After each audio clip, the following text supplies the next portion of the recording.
Bonjour. Alors, avant de faire la deuxième équation, j'aimerais ça qu'on révise la première que j'ai faite avec vous tantôt. Donc, cette équation-là était un petit peu plus difficile parce qu'elle avait un dénominateur de 3, de 6, de 2 et de 5. Fait que ce serait bien de travailler avec des belles petites équations comme ça, pas de fractions. Pour faire ça, ce qui est bien, c'est de multiplier par une même quantité le membre de gauche et le membre de droite. Mais cette quantité-là, ce serait bien qu'elle simplifie le 3, le 6, le 2 et le 5, ce qui était le cas du fois 30. Okay? Donc, soit tu mets tout sur 30 et ensuite tu multiplies par 30, soit tu fais tout simplement le membre de gauche et le membre de droite multiplié par 30. Vous allez voir, 30 fois 2 tiers x, ça donne 20x. 30 fois 5 sixièmes, ça donne bien plus 25. 30 fois x sur 2, ça donne bien 15x. Et 30 fois moins 4 cinquièmes donne bien moins 24. Okay? Après ça, ben ça, c'est pas nouveau là, comme matière. Tu sais qu'il faut que tu élimines tes termes en x du membre de droite, que tu élimines tes termes constants du membre de gauche. Fait qu'on va aller appliquer cette technique-là ici. Si je le multiplie par un nombre, okay, le membre de gauche et le membre de droite, de manière à ce que ça simplifie le 2, le 3 et le 4, ben je multiplierai par 12. Donc, si je multiplie par 12 ici, puis je multiplie par 12 là, je vais avoir une équation équivalente qui ne contiendra plus de fractions. Mais ça, je vous dirais, c'est une technique qui est vraiment plus faite pour ceux qui sont très bons dans le calcul des fractions. Sinon, ben, je vous conseillerais de juste tout mettre sur le dénominateur commun de 12 et ensuite d'aller multiplier par 12. Vous allez voir, c'est plus facile que déjà d'aller multiplier tout ça par un même nombre.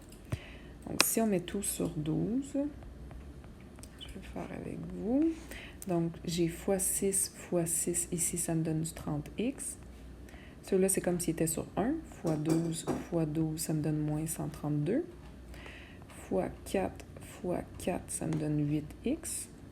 Et fois 3, j'ai moins 3. Et là, c'est facile de faire la multiplication par 12 de chaque côté parce que des choses sur 12, donc divisé par 12, multiplié par 12, ça s'annule. Et je vais me ramasser avec seulement les numérateurs. Donc, je vais avoir la belle petite équation 30x moins 132 qui est égale à 8x moins 3. Okay? Mais vraiment, si vous n'avez pas le goût de tout mettre sur 12 et de juste, dès le début, tout faire x 12, sachez que vous allez arriver directement là. Vous allez sauver une étape, mais peut-être vous allez faire des erreurs de calcul. C'est à vous de décider. Ici, on a éliminé le moins 132 et le 8x. Tu attaques celui que tu veux en premier. Disons que j'attaque le moins 132, je vais faire plus 132 à gauche, plus 132 à droite. Donc ici, il va me rester 30x. De l'autre côté, 8x moins 3 plus 132.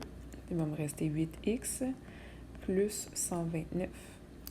Ensuite, j'enlève mon 8x. Moins 8x à gauche, moins 8x à droite. Il va me rester 22x est égal à 129.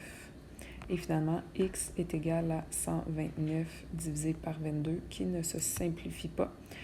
Donc, juste un rappel des étapes. Quand tu as beaucoup de fractions, là, arrange-toi pour les enlever en multipliant par une même quantité qui va enlever tes dénominateurs de 2, de 1, de 3 et de 4. Okay, exemple, si tu avais eu une équation avec sur 5, sur 20, sur 10, sur 4, OK? Ben moi, j'aurais multiplié tout ça par 20, tout ça par 20, OK?